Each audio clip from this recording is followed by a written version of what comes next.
I crashed, the bike went flying into the crowd, and I was kind of sad because remember I hit Charles Schultz's grandson with my bike. Pretty tragic just seeing that, but then whenever I looked down I saw my leg bent backwards, and I blew my ACL and PCL out and had to get cadaver ligaments for both of them, and it took a year for it to heal enough to ride. And went out there and, of course, blew them apart the first day and snapped my ACL. So I found this synthetic experimental ACL surgery that they were doing in Dijon, France, where you could be back in action in a week versus a year. So I tracked down the doctor. He told me that he could do the surgery in Canada and take advantage of the French-Canadian treaty.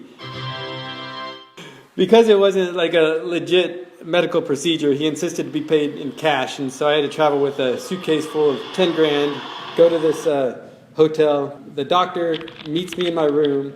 I have to pay him before the surgery.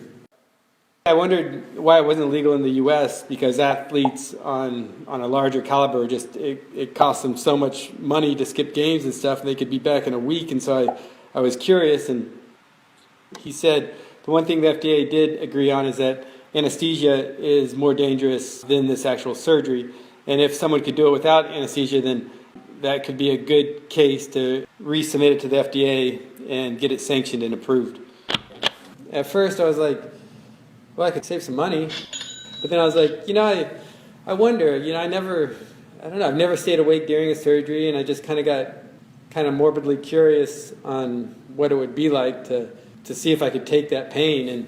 And the doctor seemed real confident I could do it. And so they give me a local to cut the skin. So I didn't feel the skin being cut.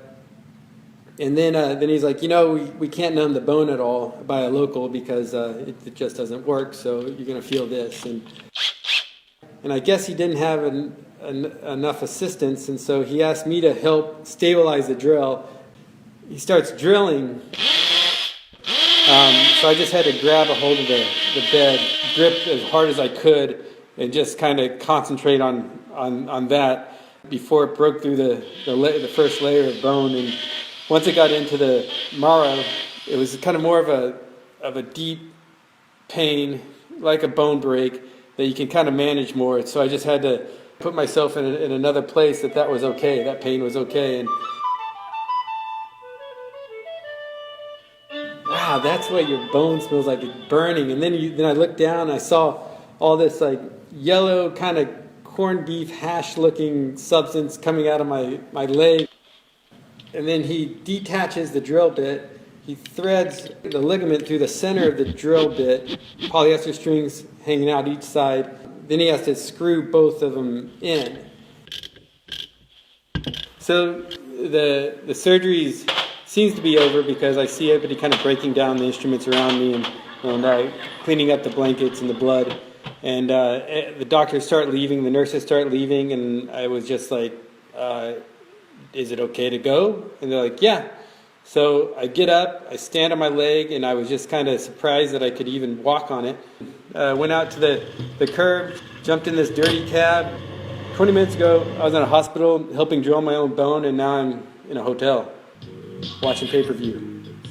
After a few days, the pain and the swelling starts setting in. I don't have any pain pills or crutches, so I have to come up with creative ways to get out of bed and go to the bathroom and just get around.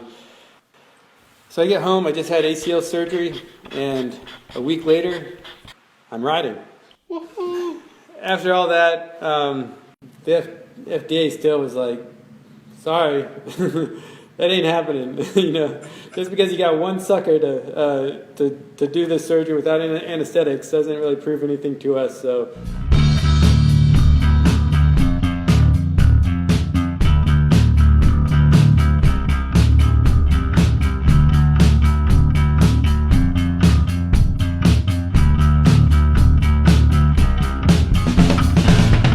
Now I had the original surgery done out of the country, so now all my other surgeries I've had on this knee to replace that ligament doesn't have to go through FDA because it's repair work and it's not an original surgery. So it's still, I guess, still worked out for the better.